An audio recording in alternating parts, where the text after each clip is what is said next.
a toxic person does not know the meaning of accountability. Yeah. For me, a toxic person does not acknowledge their mistakes. They tend to gaslight people into thinking na sila yung tama, ikaw yung mali, may problema sa'yo, sa kanila wala. If you want to unfollow those people, do it. Nahihirapan ka. Like for me, it's like if it's for your sanity, you wanna remove toxicity from your life, why will you restrict yourself from doing that thing if yun pala yung bakit mo gustong mag-scroll sa social media at mainis pa ulit-ulit? Diba? Unfollow mo yung tao. No, that's People often get uneasy entering unfiltered conversations, but you have nothing to be afraid of. A safe, genuine space where you can be there and just be you. Join me as we untangled some of the most guarded stories, uncomfortable topics, and inevitable truths about life. Let's talk bare topics and bold conversations here at Bare It All Podcast with Dani Barretto. Hey guys, welcome to another episode of Bare It All Podcast. So for today, I have Xavi again as my guest because our topic is something that I think we both can relate to. And everybody else goes through this. I'm pretty sure. Give me one person who has not dealt with people like this. I think if everyone has them in their life. Yeah, but maybe you hindi just lang don't sila know yet. aware. Yeah, you'll never know. So anyway, our topic for today is dealing with toxic people. What is the difference, between occasional negativity and yung consistently, for you to pinpoint na someone is toxic or shows toxic behavior? Paminsan, alam mo, sa sobrang kind of alike nila, mahirap silang i-differentiate. Kasi Pero I feel bad for some people kasi hindi naman sila, it's not their intention to be toxic, pero parang people be like, ay, toxic yan kasi ito tinanong niya or ito yung sinabi. But in reality, they're not the same. Like, if you identify someone as toxic, as a whole na yun eh. So you can't judge someone for being toxic with one thing. a toxic person there's a pattern. Okay. Parang consistently ginagawa ng tao yung certain toxic behavior before you can even call them toxic. Kasi feeling ko ang negativity is just a wrong reaction of something. Yeah, tama. Or magkaiba lang kayo ng belief. For me, negativity is just an opposite reaction of what you feel. Tama. Hindi lang kayo nag-agree into something. Feeling ko yun lang yun. You can't agree to disagree. Or yung negative energy naman is different. Ang negative energy naman is someone minsan na masyadong negative sa buhay. Yung wala na siya maganda sinabi. It's like you have the option to say something nice, Yun. but you choose. Yung wala na siya maganda sinabi, lahat negative. You choose to be negative. Oo, yung parang ang saya-saya nyo, pero siya sobrang, lahat ng comments niya, parang masaya ka bang tao? Okay ka lang ba? Yung gusto mong ganunin. Yung parang ang saya-saya niya, pero siya yung, hindi, kasi ganito, siya yung mema. Yeah. Feeling ko yun. So, for me, occasional negativity, everyone has the chance to be negative. Like, yeah, there are times pero opinion natin yun. Kayo, anong feeling yung difference ng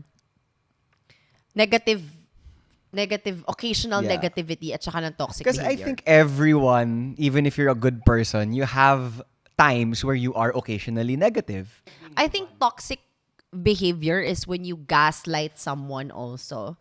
It's like when you make someone believe that whatever you want them to believe, you discredit their emotions. You manipulate them into thinking that they're supposed to feel a certain way. For me, that's toxic behavior. Or like, you're required to feel what they want you to feel. Let's say hindi okay. Na hindi okay. Let's say, parang, ikaw may kasalanan, pero wala kang ginawa. Sinabi ko ikaw may kasalanan. For me, yun yung toxic. Yung walang explanation, walang gray area. Kung ano lang yung gustong iparamdam sa'yo ng tao, yun lang dapat yung maramdaman mo. For me, I think sa life ko, the most common sign of negativity that comes towards me is yung toxic behavior na you know what you're gonna say is going to hurt me. But sinasabi mo pa rin. And you still say it because, and you hide it with the intention na because I care. But in reality, kahit ibaliktad mo, there's no way for you to take it constructively. Yeah. Diba? So, your intention is really just to harm and hurt someone. Yeah. So that's, for me, that's the, ano. For me, toxic energy, it's impossible that you do not know that you're hurting someone. For me, But I think like, there's some lalo na people that know. Oo, or you refuse to believe it. Like, kasi, let's say you're in a situation na nag-aaway kayo ng isang tao. You just completely disagree with the person. You don't take their emotions to account. You just want them to feel what you want them to feel. It's like, kunyari mag-break na tayo. Hala? Kunyari magbe-break na tayo, sinabi ko, hindi kasi ito yung ginagawa mo sa akin. Ito yung nararamdaman ko. You don't ganito, ganyan. And you will gaslight and tell me, I'm like this because of you. Oh, that's so bad. Diba? That for me is toxic. Yung ginagawa ko tong mga to dahil sa'yo, binabalik mo yung kasalanan dun sa tao para clean slate ka. Yeah. Feeling ko yon toxic yon. A toxic person does not know the meaning of accountability. Yeah. For me, a toxic person does not acknowledge their mistakes. They tend to gaslight people into thinking na sila yung tama, ikaw yung mali, may problema sa'yo, sa kanila wala. That's true. Feeling ko yon. And for me, a big word that comes with a toxic person is, wala talaga silang accountability. Hindi nila aminin na mali sila. Oh, yeah.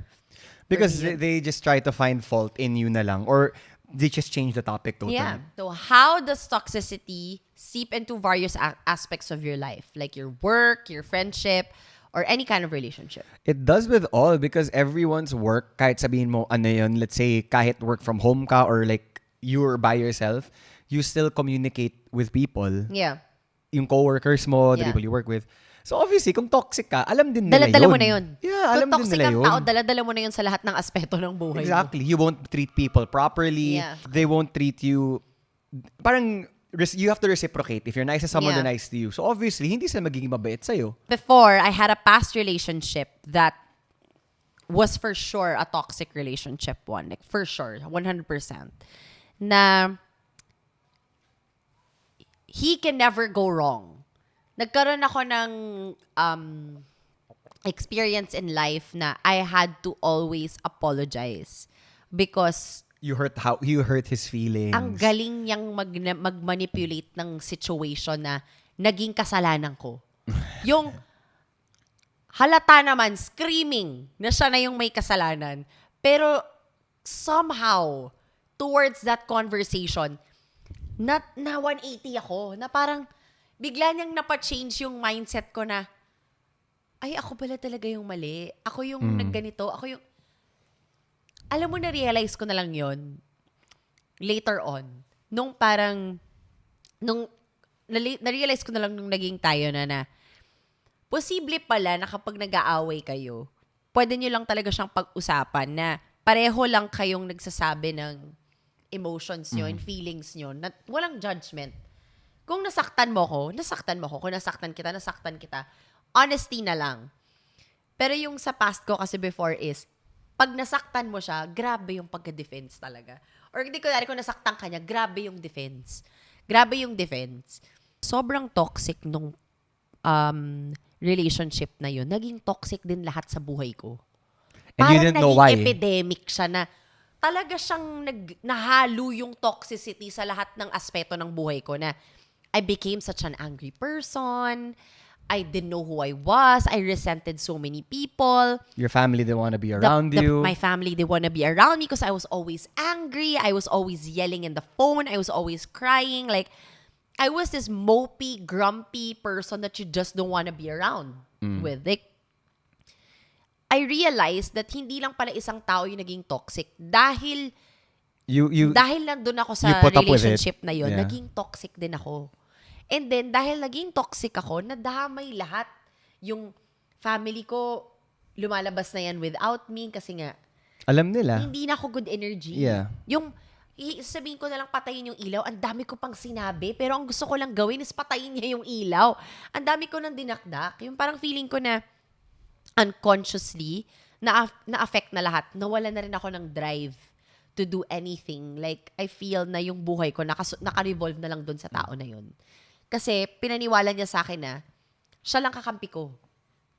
Alam mo yun? Feeling ko dun ko na-realize na... And that's what he wanted you to feel. Yeah, feeling ko ganun nga. So, dun ko na na-realize na parang, naparamdam din niya sa akin nung time na yun na hindi ako makaka-function pag mawala siya sa buhay ko. And at some point, naniwala ako sa kanya. That's the thing. Like, that's why I actually accepted the behavior. Because sa paniwala niya kung you hindi thought ko it was kaya pag wala your siya. fault, yeah. So, okay, that's yung personal experience mo in a relationship. Yeah. But of course, there are different aspects in being toxic, Okay, right? Like, ikaw. work. I'll start off muna with work. So, I had this job, right? And I really loved the job. Alam niya yan. Like, I super loved it. Parang, I really felt like it was bringing out the best in myself. Then, midway through the job, like, my boss changed. Nagbago siya. So, parang one day, we were here, we came back from a trip. So, of course, I was very close to, like, the head, and we had no problems, no issues. I was working very well.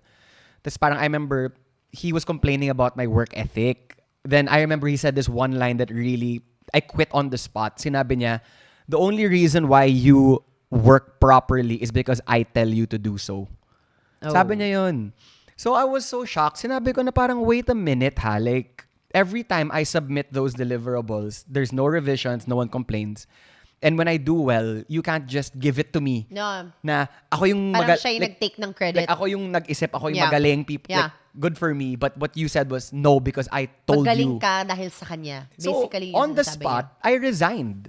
Because I was like... True, well. But like, if that wasn't a clear telltale sign na toxic yung work environment ko, why would I stay? No, because of that, there's also no room for you to grow. Exactly. Because either you excel in this job, if he's still your boss and he has that mindset, wala. Nothing you do will be credited. Wala kang gagawin exactly. Tama. Kasi in his mind, if may maganda kang ginawa, he takes the credit. Yeah, alam ko everyone wants to know this question. Eh. So obviously, like, yung status niyo, you as an individual in your family is a place, kasi normally pag may one famous person is just that person. But your entire family is in that industry, which is showbiz, diba? And I mean, even in your field, you sort of overlap there. Yeah. So my question is, I'm pretty sure there are toxic people there. And I'm pretty sure these people want to know also, like, how do you deal with toxic people in an industry where everything you do is monitored? Everything you do is, like, pati yung mga fina-follow and follow mo sa Instagram, nababantayan nila yun. So how do you deal with toxic people? Or how do you locate a toxic person in that industry? You know, it's not that hard to deal with toxic people in our industry. You tend to just see right through it. Because I feel it's a very, paano ko ba sabihin? It's a very publicized industry to a point that you already know the difference between someone that's really being real. Like, pag matagalan na friend. Kung isa bang tao is talagang raw and real and really sharing yung true self yung nila. True self nila. And yung sa mga tao din na they're doing it for the gram. Alam mo yon, imposibleng hindi. And you know what? A lot of our followers, they know when something is scripted. They know when something is not authentic. It's easy to spot it eh. But for you, as a person, if you want to unfollow those people, do it. Nahihirapan ka. Like for me, it's like if it's for your sanity, you want to remove toxicity from your life, why will you restrict yourself from doing that thing if yun pala yung bakit mo gustong mag-scroll sa social media at mainis pa ulit-ulit? Diba? Unfollow mo yung tao. No, that's why, diba? I always tell you. And you don't have to explain. Yeah. Why do you have to explain? It's Instagram. You follow, you unfollow the people that you like. You unfollow the people that you don't like. So when you do that, why do you have to explain? Normalize unfollowing toxic people. It's okay. If you feel that you have a friend that's super toxic. Alam mo yung mga tao kasi na normally hindi pa nga celebrity yun eh. Minsan sarili mo ng circle of friends na kilala mo sila in real life. Pero yung pinoportray nila sa Instagram, kabaliktaran na kung sino sila in real life. That's true. So, syempre, ikaw, you have to I cannot have this person in my life. You are not being true to anybody. Most especially to yourself. Unfollow. Like, why? Like, I don't wanna have to, ayokong problemahin yung problema ng ibang tao.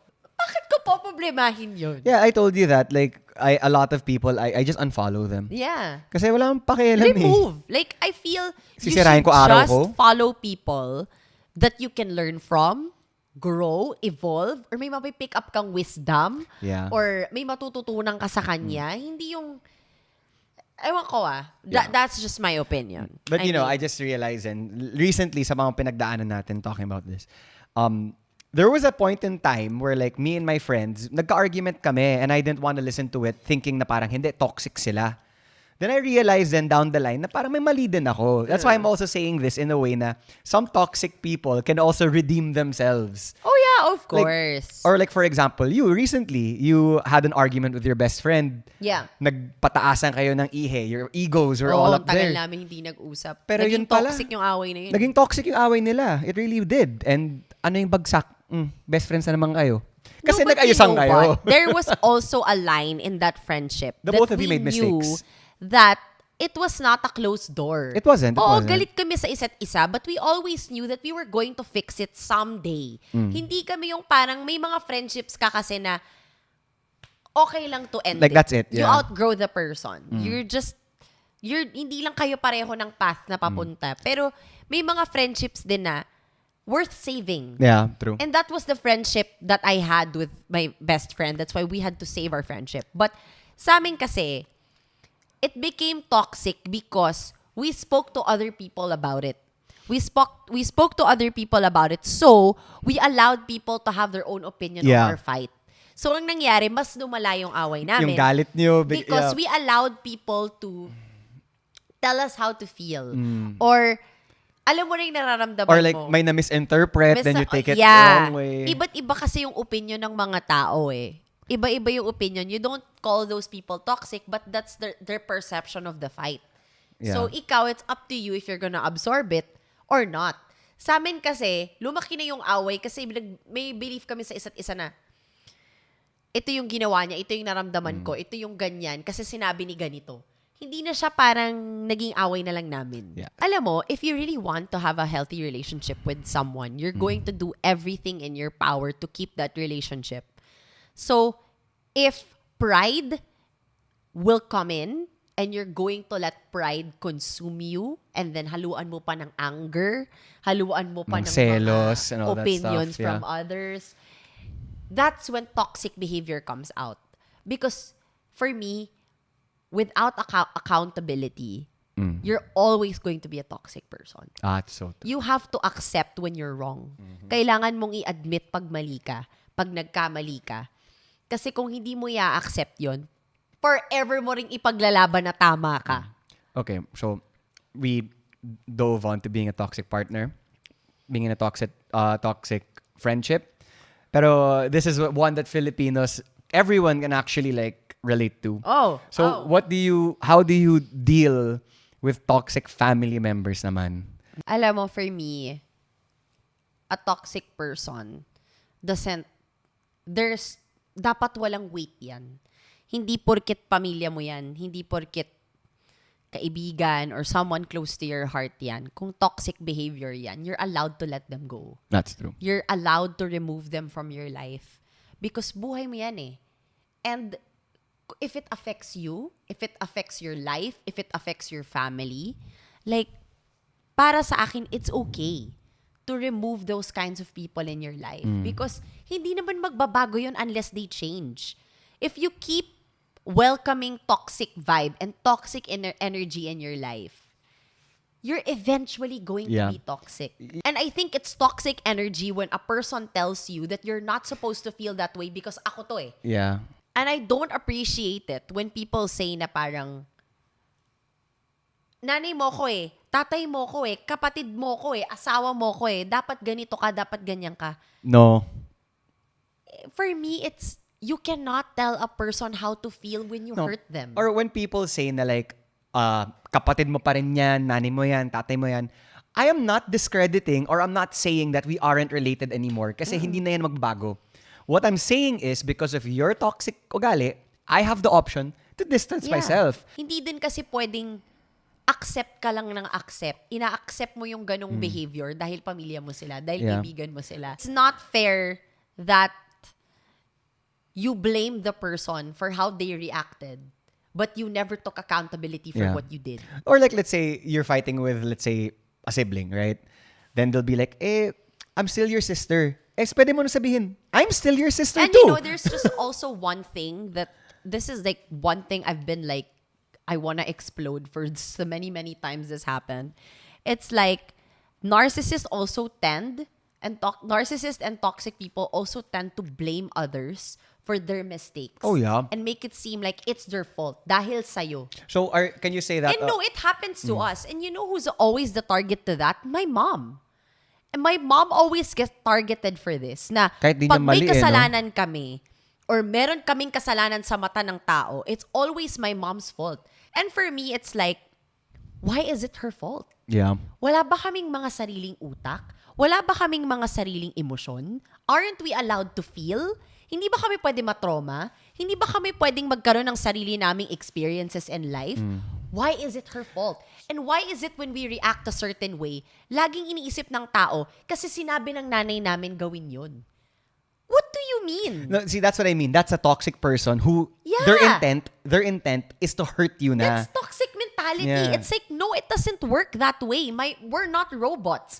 My mom has always let us live the way we want to live, love whoever we want to love, react to how we want to react. To be honest, she tries to even balance us out. Yeah. Siya pa yung mismong pumipigil sa amin paminsan. Kasi yung emosyon namin minsan, heightened na. Siya pa minsan She's always level-headed. She's always level-headed. Calm. She tries to neutralize the situation. Kaya for me, it's like you do not know what goes behind closed doors. You have no idea.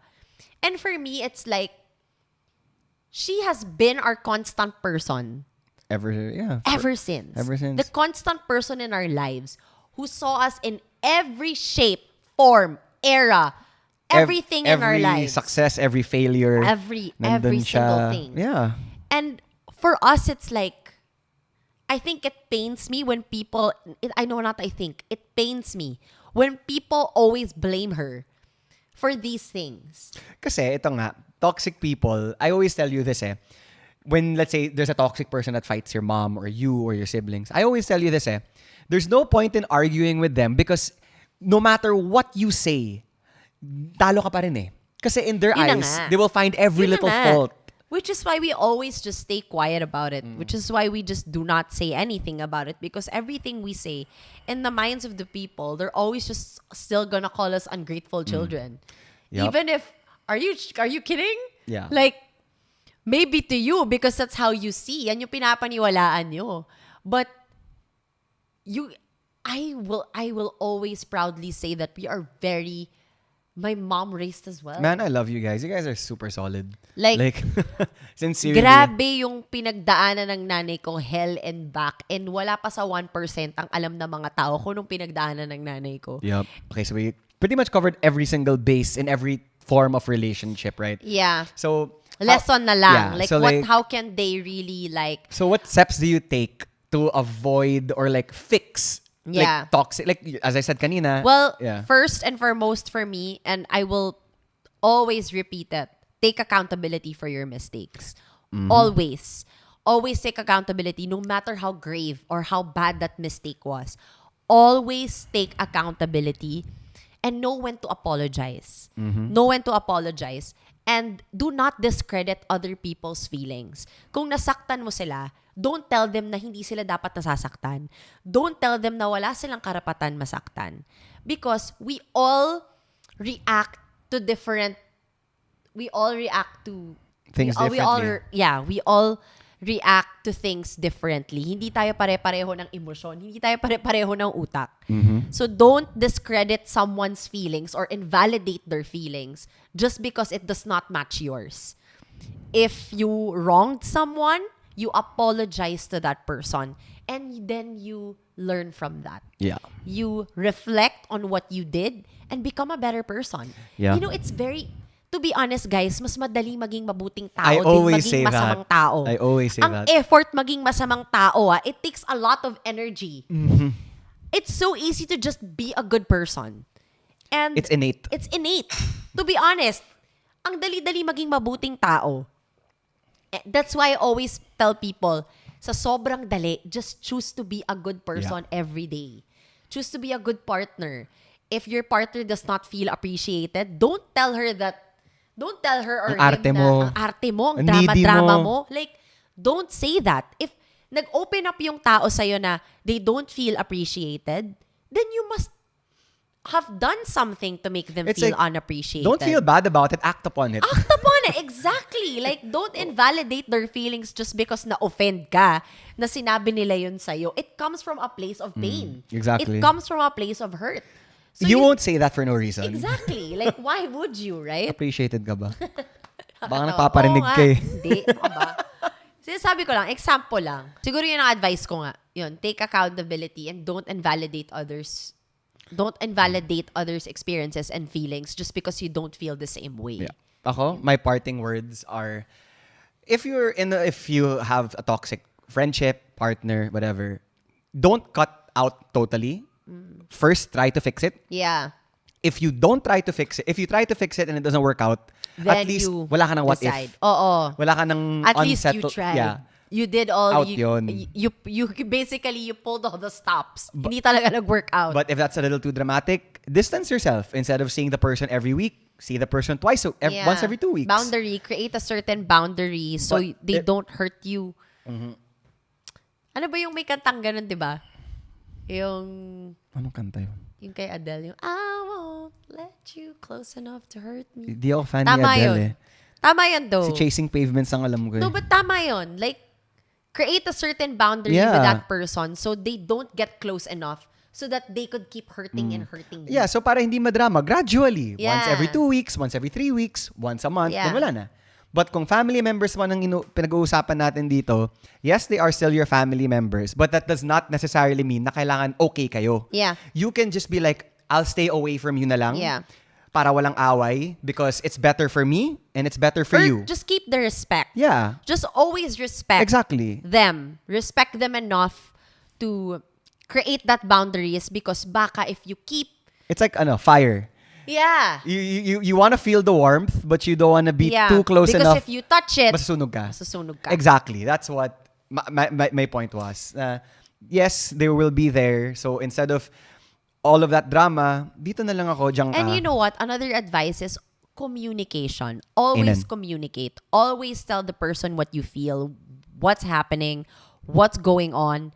Don't, for me bago mo pa sabihin, ito yung isang bagay na natutunan ko from my recent fight with my best friend. Huwag mo munang sasabihin sa ibang tao kung ano yung nararamdaman mo dun sa tao na yun. Sabihin mo muna sa kanya. True.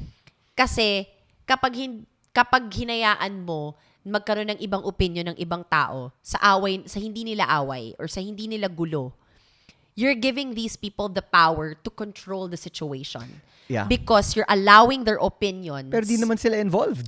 Yeah, you're allowing their opinions to shape, aggravate you, yeah. to make you more, you get what I mean? Ang But daming if unnecessary. ang daming mga comments na hindi na dapat nasabi, yung mga ganun. Yeah. Pero if pumunta ka na mismo directly dun sa tao na nakasakit sa'yo, sinabi mo na yung emotion, baka right there and then naayos niyo pa Yeah. yan eh. Here, closing question. If you would agree, diba sometimes you can't pinpoint what you are, like, let's say you called someone out toxic, ganyan. If you cannot remember what you thought about, does that mean you're ready to forgive? No. Okay. Sometimes you tend to